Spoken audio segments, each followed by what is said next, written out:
पाकिस्तान 22 करोड़ लोगों का एक इस्लामिक देश है। दुनिया का 5वां सबसे बड़ा आबादी वाला देश है। एरिया वाइज दुनिया का 33वां सबसे बड़ा देश है। 3 बार मिलिट्री द्वारा शासित किया गया देश है और एक न्यूक्लियर वेपन स्टेट है। पाकिस्तान एक ऐसा देश जो 1950 से 60 के दशक में इकॉनमी में इतना आगे था कि उस टाइम के बड़े बड़े इकोनॉमिस्ट पाकिस्तान को एशिया का फ्यूचर जायंट सोचते थे। पर साल 2021 आते आते पाकिस्तान की इकॉनमी का हाल आज पूरी दुनिया को पता है। एशिया का जायंट तो छोड़िए, साल 2018 में वो 1971 में बने बांग्लादेश से पीछे हो गया है।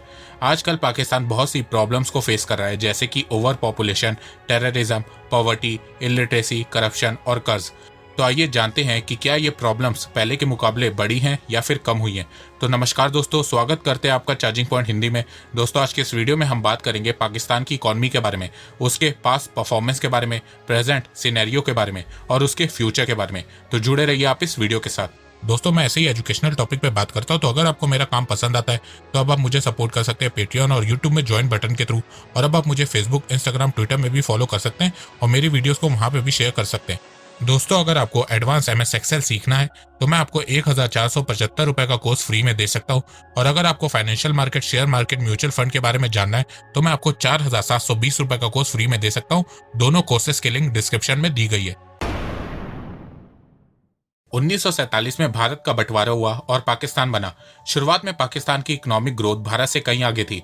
1960 तक पाकिस्तान की एनुअल एवरेज ग्रोथ रेट 6.8% थी। 1970 तक ये ग्रोथ रेट गिर के 4.7% पे आ गई थी। फिर 1990 तक पाकिस्तान की एवरेज एनुअल ग्रोथ रेट गिर के 4.6% तक आ गई थी। पाकिस्तान की ग्रोथ रेट गिरने का सबसे बड़ा कारण बना मिलिट्री रूल। आपको ये बात जान के हैरानी होगी कि जब पाकिस्तान बना था तब उसने सेमी लिबरलाइजेशन पॉलिसी अपनाई थी, जिसके चलते पाकिस्तान में बहुत सी प्राइवेट कंपनीज इन्वेस्ट करने लगी थी। और शुरुआत में पाकिस्तान के रिलेशन US के साथ भी अच्छे थे, जिससे पाकिस्तान में अच्छी खासी इन्वेस्टमेंट भी होती थी। पर मिलिट्री रूल के चलते पाकिस्तान की इकोनॉमी को नेशनलाइज कर दिया गया। मिलिट्री ने सब कुछ अपने कंट्रोल में कर लिया, प्राइवेटाइजेशन को खत्म कर दिया, जिससे पाकिस्तान की ग्रोथ रेट गिरने लगी। 2008 में पब्लिक प्रेशर के चलते पाकिस्तान में मिलिट्री रूल खत्म हुआ और पाकिस्तान में PPP पार्टी की सरकार बनी। PPP की सरकार बनने के बाद पाकिस्तान में तेजी से वायलेंस और करप्शन बढ़ने लगी, जिसके कारण ये सरकार भी 4 साल में ही गिर गई। फिर 2013 में नवाज शरीफ पाकिस्तान के प्रधानमंत्री बने। बहुत से लोग बोलते हैं कि इमरान खान को बहुत बुरे हालातों में पाकिस्तान मिला है, पर शायद उनको पता नहीं है कि 2013 में जब नवाज शरीफ पाकिस्तान के प्रधानमंत्री बने थे तब Pakistan energy shortage, hyper inflation, mild economic growth, high debt और लार्ज बजट डेफिसिट से गुजर रहा था। तो जैसे ही नवाज शरीफ पाकिस्तान के प्रधानमंत्री बनते हैं तो उन्हें IMF की तरफ से $6.3 बिलियन का फंड मिलता है। उन पैसों से नवाज शरीफ ने पाकिस्तान की एनर्जी शॉर्टेज को कम किया, पब्लिक फाइनेंसेस को स्टेबलाइज किया, रेवेन्यू कलेक्शन बढ़ाया और बैलेंस ऑफ पेमेंट को इम्प्रूव किया। यहाँ तक कि पाकिस्तान में इन्फ्लेशन को भी कम किया। ये सारी बातें IMF ने अपनी रिपोर्ट में कही है। पर एक बार फिर से पाकिस्तान में पॉलिटिकल अनस्टेबिलिटी देखने को मिलती है और नवाज शरीफ की सरकार गिर जाती है और इमरान खान पाकिस्तान के प्रधानमंत्री बनते हैं। आपको एक बात जान के हैरानी होगी कि पाकिस्तान के अब तक के इतिहास में कोई भी प्राइम मिनिस्टर ने अपने 5 साल का पूरा कार्यकाल कंप्लीट नहीं किया। 2002 में पाकिस्तान की इकॉनमी $100 बिलियन की थी। 2011 में पाकिस्तान की इकॉनमी $200 बिलियन की बनी। 2017 में पाकिस्तान की इकॉनमी $300 बिलियन की हो गई थी। और अभी की बात करें तो पाकिस्तान की अर्थव्यवस्था दुनिया की 42वीं सबसे बड़ी अर्थव्यवस्था है। 2021 में पाकिस्तान की नॉमिनल GDP $292 बिलियन है। हाँ, आपने सही सुना, पाकिस्तान की नॉमिनल GDP की साइज कम हुई है और उसका रीजन पाकिस्तानी रुपए की वैल्यू का डॉलर के मुकाबले गिरना है। और पाकिस्तानी रुपए की वैल्यू के गिरने का रीजन है कर्ज। पाकिस्तान की GDP PPP purchasing power parity 2021 में $1.19 ट्रिलियन है। GDP पर कैपिटा की बात करें तो पाकिस्तान की पर कैपिटा पैंडेमिक के कारण 2020 में -2.7% कम हुई है। 2021 में पाकिस्तान की पर कैपिटा नॉमिनल टर्म्स में $1,543 है और PPP टर्म्स में $5,839 है।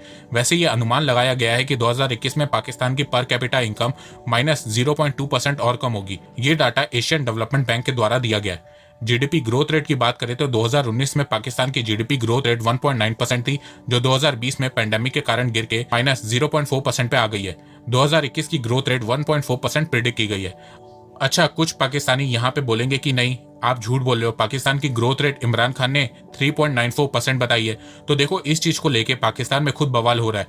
पाकिस्तान में कुछ पढ़े लिखे इकोनॉमिस्ट ने कहा है कि जो फिगर इमरान खान की पार्टी ने बताया है वो गलत है। ये इमरान खान की पार्टी का इलेक्शन प्रोपेगेंडा है। पाकिस्तान के फॉर्मर फाइनेंस मिनिस्टर ने बताया है कि अप्रैल में जब पाकिस्तान की फेडरल कैबिनेट ने आईएमएफ को बजट स्ट्रेटेजी पेपर शेयर किया था, तब उसमें पाकिस्तान की सरकार ने 2021 की ग्रोथ रेट 2.9% एस्टिमेट की थी। पर कुछ हफ्तों के बाद ही पाकिस्तान की सरकार ने ग्रोथ रेट बढ़ा के 3.9% कर दी है, जबकि पाकिस्तान की स्टेट बैंक ने पाकिस्तान की 2021 की ग्रोथ रेट 2.8 से 3% के बीच में प्रिडिक्ट की है। आईएमएफ ने 2% प्रिडिक्ट की है और वर्ल्ड बैंक ने 1.5% प्रिडिक्ट की है। एशियन डेवलपमेंट बैंक ने पाकिस्तान की ग्रोथ रेट 2021 में 2% प्रिडिक्ट की है। जीडीपी बाय सेक्टर की बात करें तो एग्रीकल्चर सेक्टर का कंट्रीब्यूशन पाकिस्तान की जीडीपी में 18.7% है, इंडस्ट्री सेक्टर का 19.7% है, सर्विस सेक्टर का 61.5% है।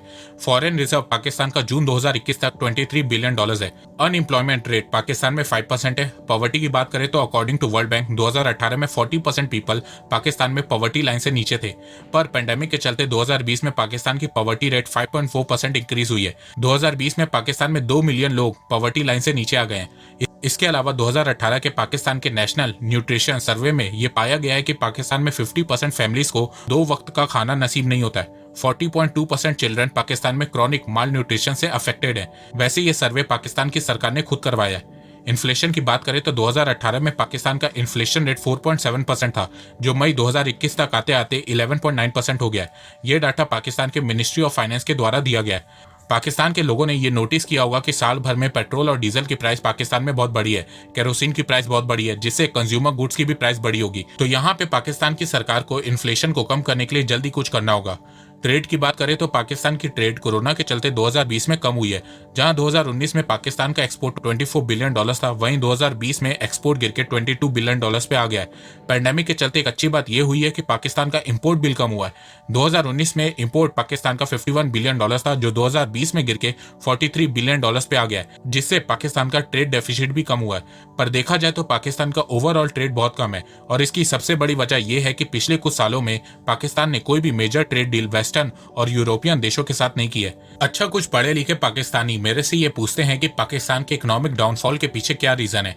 तो देखो, पाकिस्तान के इकोनॉमिक डाउनफॉल के पीछे मुझे 4 रीजन दिखाई दे रहे हैं। पहला रीजन है FATF ग्रे लिस्ट। पाकिस्तान और FATF का रिश्ता बहुत पुराना है। पाकिस्तान पहली बार 2008 में FATF की ग्रे लिस्ट में गया था, फिर 2012 में दोबारा पाकिस्तान FATF की ग्रे लिस्ट में गया था, और तीसरी बार 2018 में पाकिस्तान FATF की ग्रे लिस्ट में गया था, और अभी तक FATF की ग्रे लिस्ट में बना हुआ है। FATF किसी भी देश को ग्रे लिस्ट में तब डालता है जब उस देश में मनी लॉन्ड्रिंग और टेरर फाइनेंसिंग बढ़ जाती है। FATF की ग्रे लिस्ट में रहने से पाकिस्तान को इकोनॉमिकली बहुत लॉस हुआ है। इस्लामाबाद के थिंक टैंक तबत लैब ने अपनी रिपोर्ट में बताया है कि 2008 से 2019 तक पाकिस्तान को FATF की ग्रे लिस्ट में होने से $38 बिलियन का लॉस हुआ है। 2021 के फिगर जब सामने आएंगे तो ये लॉस $40 बिलियन को क्रॉस करता हुआ दिखेगा। दूसरा रीजन है रॉन्ग इकोनॉमिक पॉलिसी। पाकिस्तान की अब तक की सबसे बड़ी अगर कोई रॉन्ग इकोनॉमिक पॉलिसी है तो वो है सीपैक की शुरुआत 2015 में हुई थी। ये deal power sector, roads, highway, railway के लिए की गई थी, जिससे पाकिस्तान की इकोनॉमी को बूस्ट मिल सके। पर इन 5-6 सालों में सीपैक ने पाकिस्तान को दिया क्या है?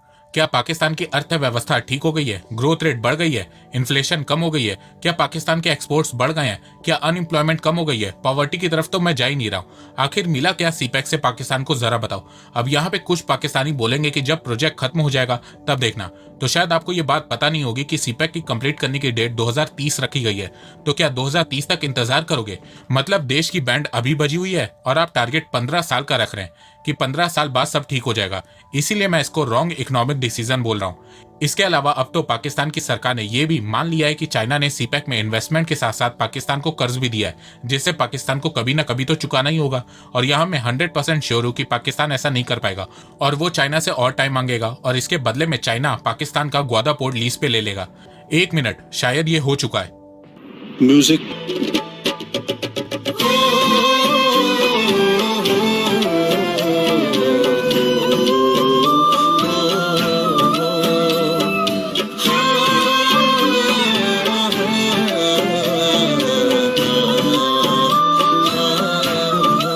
पाकिस्तान के इकोनॉमिक डाउनफॉल का तीसरा रीजन है डेट। इमरान खान के प्रधानमंत्री बनने के बाद पाकिस्तान का कर्ज कम नहीं हुआ है बल्कि और बढ़ गया है। टोटल पब्लिक डेट पाकिस्तान का 2018 में इमरान खान के प्रधानमंत्री बनने से पहले 29,879 बिलियन पाकिस्तानी रुपी था, जो 2021 में बढ़ के 45,470 बिलियन पाकिस्तानी रुपी हो गया। इस तरह पाकिस्तान का टोटल एक्सटर्नल डेट भी बढ़ा है। 2018 में पाकिस्तान का एक्सटर्नल डेट 95 बिलियन डॉलर था, जो 2021 में बढ़ के 116 बिलियन डॉलर हो गया। पाकिस्तान का डेट हर क्वार्टर बढ़ता जा रहा है। कुछ पाकिस्तानी अब यहाँ पे बोलेंगे कि इमरान खान सही काम कर रहा है, तो जरा ये बताओ ये कौन सा लॉजिक है कि कर्ज को कम करने के लिए और कर्ज लिया जाता है। वैसे ये सारा data state bank of Pakistan के द्वारा दिया गया है, आप खुद से चेक कर सकते हैं। चौथा रीजन है इकोनॉमिक डाउनफॉल का सपोर्ट टेररिज्म। पाकिस्तान की अर्थव्यवस्था के डाउन होने का सबसे बड़ा कारण यह है कि पाकिस्तान की सरकार टेररिज्म को सपोर्ट करती है और इसी के चलते पाकिस्तान में कोई इन्वेस्ट नहीं करता है। प्रूफ दे रहा हूं। अब आप इस फिगर में पाकिस्तान की गवर्नमेंट का टोटल रेवेन्यू देखिए, 2005 से 2020 तक हर साल बढ़ा है। टोटल टैक्स रेवेन्यू देखिए, 2005 से 2020 तक वो भी बढ़ा है, मतलब लोगों ने टैक्स भी ज्यादा दिया है। अब आप ये फिगर देखिए, इसमें पाकिस्तान का टोटल डेट 2009 से 2021 तक हर साल बढ़ा है। अब एक चीज मुझे ये समझ में नहीं आ रही है कि जब लोग ज्यादा टैक्स दे रहे हैं, गवर्नमेंट की रेवेन्यू भी हर साल बढ़ रही है, उसके बावजूद पाकिस्तान की सरकार ने ज्यादा कर्ज क्यों लिया।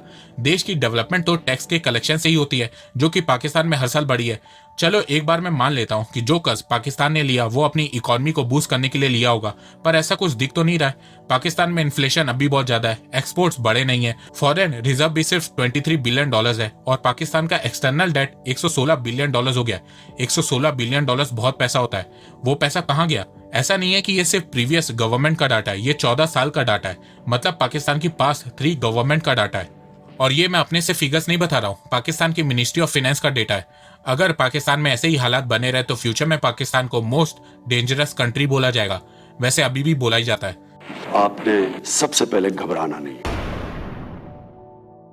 फ्यूचर की बात करें तो पाकिस्तान की अर्थव्यवस्था के हालात पहले ही खराब थे कि कोरोना वायरस ने आके और बैंड बजा दी, जिससे एक बात तो साफ समझ में आ रही है कि फ्यूचर में पाकिस्तान की बहुत ही अच्छे से लगने वाली है और ये दिख भी रहा है। इमरान खान की सरकार अब धीरे धीरे पाकिस्तान के एसेट्स जैसे कि एयरपोर्ट्स, मोटरवेज को लीज पे दे रही है। ये मैं अपने से नहीं बोल रहा हूँ, ये पाकिस्तान डेली की रिपोर्ट है। पाकिस्तान की इस समय सबसे बड़ी प्रॉब्लम है कर्ज। ज्यादा कर्ज लेने से पाकिस्तान की इकोनॉमी की बैंड बच चुकी है। IMF पाकिस्तान को बता रहा है कि उसको इकोनॉमी कैसे चलानी है। पाकिस्तान के बराबरी वाले देश आज उससे कहीं ज्यादा आगे निकल चुके हैं। फ्यूचर की बात करें तो पाकिस्तान का कर्ज और बढ़ेगा, जिसको चुकाने के लिए पाकिस्तान हमेशा की तरह और कर्ज लेगा, क्योंकि चाहे पाकिस्तान की पुरानी सरकार हो या नहीं, किसी ने भी पाकिस्तान के कर्ज को कम नहीं किया है, उल्टा बढ़ाया है। इमरान खान आए दिन ये बोलते रहते कि अभी देश में बुरे हालात चल रहे हैं, सब साथ दे, पर पाकिस्तान के बुरे दिन तो अभी आने वाले हैं। वो इसलिए क्योंकि IMF का कहना है कि 2023 तक पाकिस्तान का एक्सटर्नल डेट सिर्फ इंटरेस्ट रेट के चलते 130 बिलियन डॉलर तक पहुंच जाएगा। इसके अलावा अगर पाकिस्तान की सरकार ने और कर्ज लिया तो फिगर कहां जाएगा ये तो IMF को भी नहीं पता। अगर पाकिस्तान को अपनी अर्थव्यवस्था को सुधारना है और कर्ज से बाहर आना है तो पाकिस्तान की सरकार को अपना ट्रेड बढ़ाना होगा, बहुत सारे मेजर इकोनॉमिक रिफॉर्म्स लाने होंगे, मेक इन पाकिस्तान को प्रमोट करना होगा, एक strong economic relief package announce करना होगा और अपने फॉरेन रिलेशंस को ठीक करना होगा। फॉरेन रिलेशन को ठीक करने की बात मैं इसलिए बोल रहा हूं क्योंकि अगर पाकिस्तान का फॉरेन रिलेशन ठीक होता है तो इससे पाकिस्तान का ट्रेड भी बढ़ जाएगा। इसके अलावा पाकिस्तान की सरकार को महंगाई को कंट्रोल करना होगा। पाकिस्तान की सरकार को यह कोशिश करनी होगी कि पाकिस्तान की ग्रोथ रेट इन्फ्लेशन से ज्यादा हो। ये नहीं कि पाकिस्तान की ग्रोथ रेट 3 से 5% के बीच में हो और इन्फ्लेशन 8 से 10% के बीच में हो, इससे पाकिस्तान में गरीबी ही बढ़ेगी। तो अब फ्यूचर में देखना यह है कि पाकिस्तान की सरकार इकोनॉमी को संभालने के लिए आगे क्या स्टेप्स लेती है। तो दोस्तों मुझे लगता है कि अब आपको सब समझ में आ गया होगा। तो अगर आपको ये वीडियो पसंद आए तो आप इस वीडियो को लाइक कीजिए और अब आप मुझे सपोर्ट भी कर सकते हैं पेट्रियन और यूट्यूब में ज्वाइन बटन के थ्रू। एक बात मैं कहना चाहता हूँ, आप जितनी मेरी वीडियोस को शेयर करेंगे उतनी ही रीच मेरी बढ़ेगी और उतने ही लोग मेरे से जुड़ेंगे। तो वीडियो को शेयर करना, चैनल को सब्सक्राइब करना बिल्कुल भी मत भूलिएगा।